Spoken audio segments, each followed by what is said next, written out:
My name is Joe Ciccarelli, former master's student at Marquette, also a digital storytelling student, and now currently a marketing manager and brand strategist for Hanson Dodge Creative.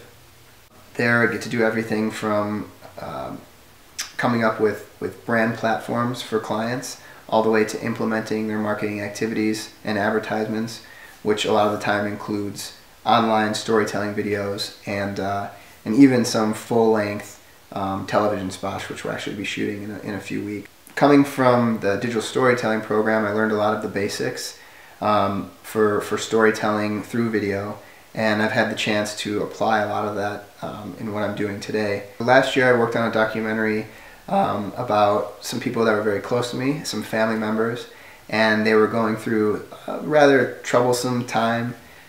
So the shooting of the documentary was very interesting, to say the least. And it was a tough thing to go through, shooting family members, and it was people who were out of town.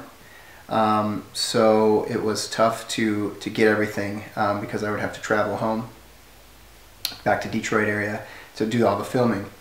And what I noticed was that I would go home, thought I shot all this great stuff, and I'd get back here and realize that I missed a million things.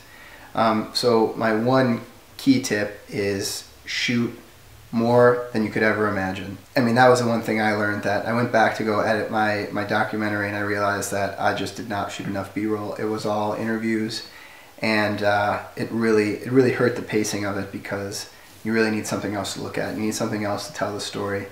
I would say use whatever software that you're comfortable with. I used Final Cut Pro because I had used it several times before, but I don't think that cutting a movie in Final Cut Pro makes it any better than a movie in iMovie. Shoot what you know. Even if it's a kind of monotonous, everyday thing that you wouldn't think is that interesting to shoot for a film, it might actually be to other people. It might be something that you're doing every day that not everyone knows about.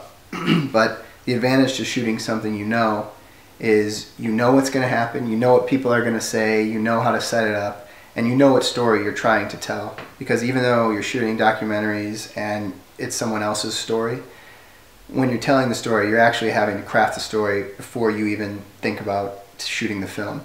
And the editors and the directors are actually storytellers, even though they're telling someone else's story.